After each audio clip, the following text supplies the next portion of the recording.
let's talk about motivation. Let's talk about fear. Fear is a motivator. Now, fear is obviously a very powerful motivator, and you want to dismiss it as a motivation, as ultimately it's going to limit you. When you're doing things out of fear, it will limit you. It will limit your ability to really achieve the utmost of your potential. But unfortunately, some people just need it. Some people cannot get motivated unless fear is involved. They've gotten to a point in their life, or maybe they're just satiated. We'll use that word, satiated. Or maybe they're afraid of, something else. And so they are in this mode of, and maybe they need a greater fear, something that's stronger, a stronger fear to motivate them. Maybe they're afraid of failing, but you have to turn that logic upside down on them, turn it around, as sometimes being afraid to fail comes in more than one fashion, right? You can be afraid that you're not going to perform well in a race. Well, so you're not doing certain things that maybe you just don't race well. You can turn that around maybe and turn it into, well, the fact that you aren't in the race means that you failed at the race. Or maybe you've built in excuses, so if you fail, you have these excuses. Oh, I wasn't feeling well, I threw up, and all this other, you can, my cat died a couple months before. There's a lot of things that you can use to justify your failures, and I understand that. That's we all have these little coping mechanisms, because ultimately nobody wants to fail, but it's inevitable. It's inevitable in all of our lives that you will fail at whatever you are trying to do. If you are trying to do anything, you're going to fail at it to some degree. No one has just had constant success in their lives constantly. Maybe eventually you get to that point. You can fail and fail and fail at something, or you don't even see it as failure. You see it as steps on the road. But once again, let's go back to motivation and fear as a motivator. So I found a lot of folks just, they need fear to motivate them for whatever reason. As we explained to others, there could be tons of reasons, but they need fear to motivate them. So ultimately,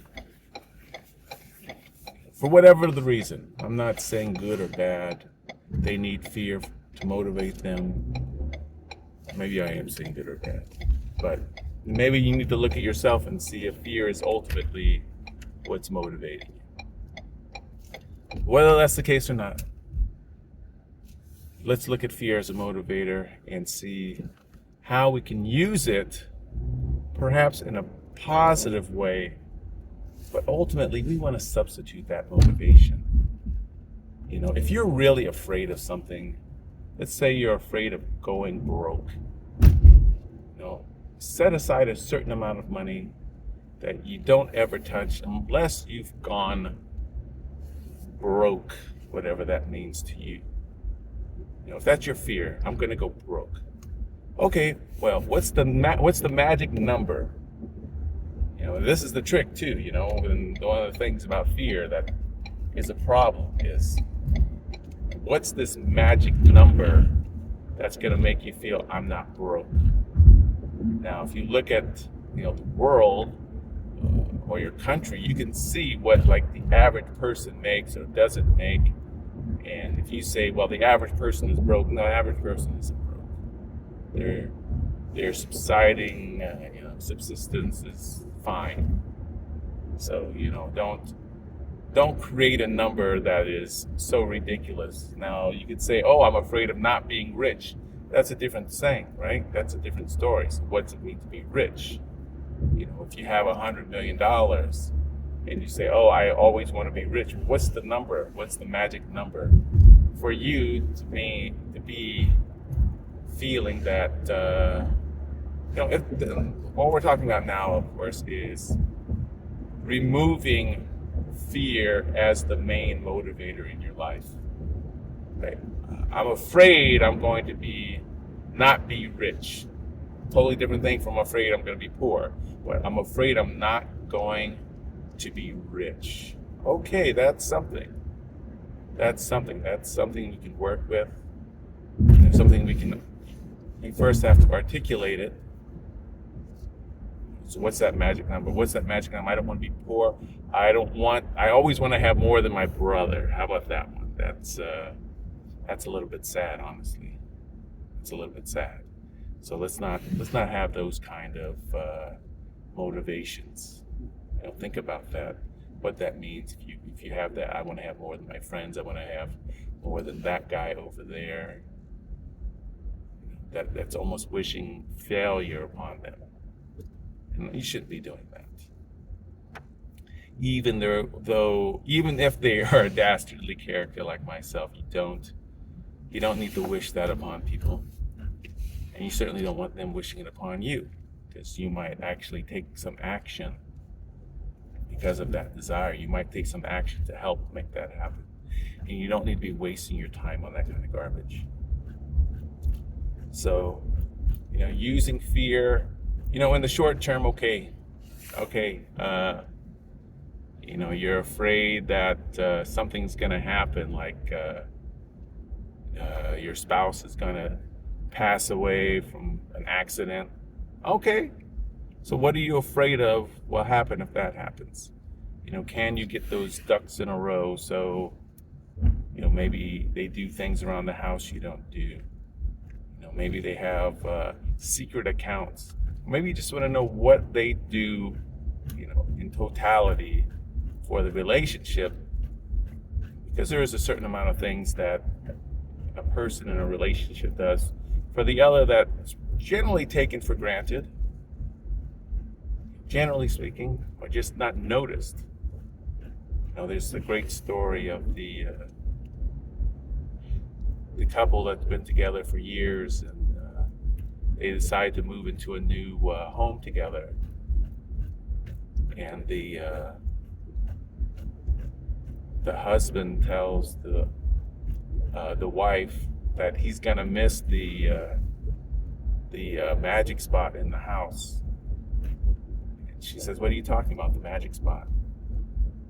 The magic spot in the house where I throw my dirty clothes, and then in a couple days they're all washed and put back where they're supposed to be. So there's certain things in relationships that are obviously taken for granted. But that being said, getting the other person to recognize that, or maybe they recognize it themselves that, there's definitely things that this person does for me I don't know about. So what's going to happen if I lose them for whatever reason? Trying to figure those things out, trying to get those things out. Maybe one of their friends was lost their spouse in one way or another, and now they are suffering. So, so make a list. Make a list of things that this other person does, and get over that fear. Get over that fear of loss as far as what they do or don't do for you, and place yourself in a position that you feel comfortable. And once again, we're talking about removing fear as a motivator. But it might take fear initially to set it off, right? Boom, short term. Oh, I'm afraid you're going to die. And if you die, I won't know what to do. So, okay, line it up. use that as a motivator to line things up, get that aspect of your life out of the way, remove that fear and replace it with a plan of action, with knowledge, with the ability to do other things other than be afraid. So yes, that's one of the things that you can do, right? Certainly, that's what you probably should do in a lot of situations. So there's the idea of, using it as an initial motivator, but then replacing it with something stronger, more powerful. Okay, what's going to make you feel better? What's going to, okay, I need to have $1 million in the bank before I feel I'm not poor anymore, which of course is a little bit ridiculous. I think the only people who would feel this way about not being poor are people who have either a lot more than $1 million or people who have a lot less than $1 million. So on your journey to $1 million, you kind of figure out along the way that it's not some magic number that suddenly makes you feel better about life. It is a magic number that makes you feel like, okay, I've done something financially in my life that has made some sense, because that's how I got to this position. If you were born without really any money, you weren't given some kind of inheritance in the world. So yes, you can get to that point and have that good feeling. And generally speaking, if you have made $1 million before, all this inflation and things, you did a good job, at least in the aspect of what? Of saving, of investing. You did something right, or some things right along the way to get you to this point, and that's to be commended, no matter how old you were. Now, there are some people who just happen to nobody just happens to get $1 million unless it's just an inheritance or a lottery winnings. Now, if you happen to get your money through the lottery or something like that, you may not have developed the good habits that you should have along the way. Why would you? Why would you have done that? Generally speaking, if you are buying lottery tickets, you probably don't have good habits, at least financially good habits.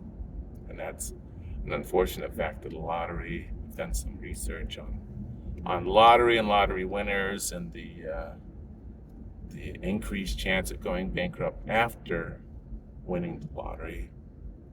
So, but anyways, do you want to win the lottery? Sure, who doesn't want that extra money? But it's not always a positive thing, and it may only be a positive thing for a very short time. But you have a lot of professional athletes as well, right? They go out and they suddenly have a lot of money hoisted upon them, and then unfortunately they don't have much after a few years after they retire, as they've spent all the money in one way or another. All the money is gone, stolen, given away, spent. There's a lot of things that can go on that causes people to lose their money. So, with that being said, why do people do these things? Because a lot of people just generally believe money is the solution to all their problems. And look, if you can get a continuous stream of money, it certainly helps. Or one big batch of money certainly helps, can help.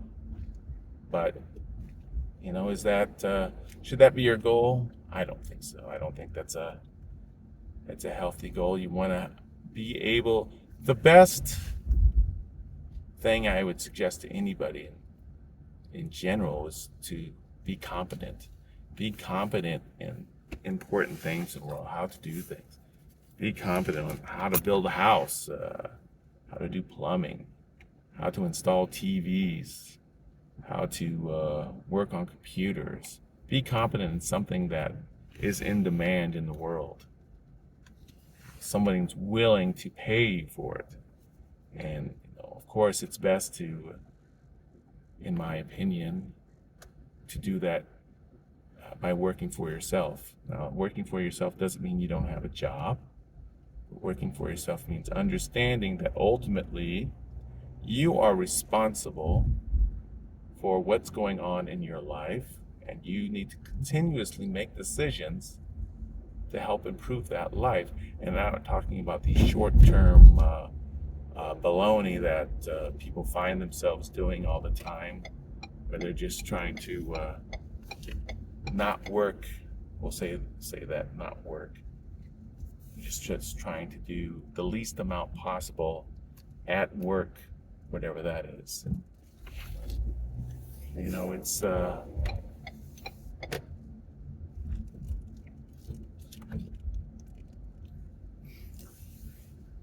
you've got the situation where it's not it's not easy to do that. That's sort of the what corporate America at least does nowadays. They're trying to give you this package of goods and services, and not, look, they're not doing it for no reason, but a package of goods to take care of.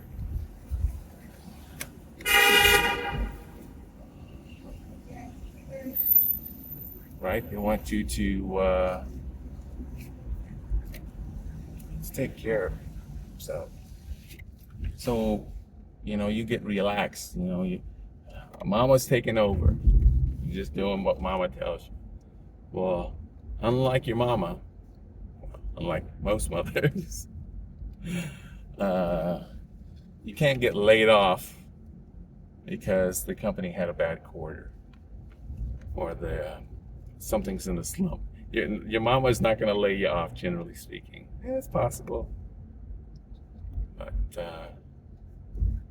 so, think about these things. Think about fear as a motivator. Think about what truly motivates you. And if it's fear, like I said, it's short term. Get it to get you moving. Get it to get you off the couch. If you're a person who's stuck on the couch, if you're a person who finds a lack of motivation, well, okay, let's use it. Let's use it as a positive. Let's use fear to get you moving in the right direction. Maybe you use fear to help you set up some habits so that in the future you get a lot more done. And you substitute it eventually for something that lets you do more in life. Anyways, thank you so much. Talking in later.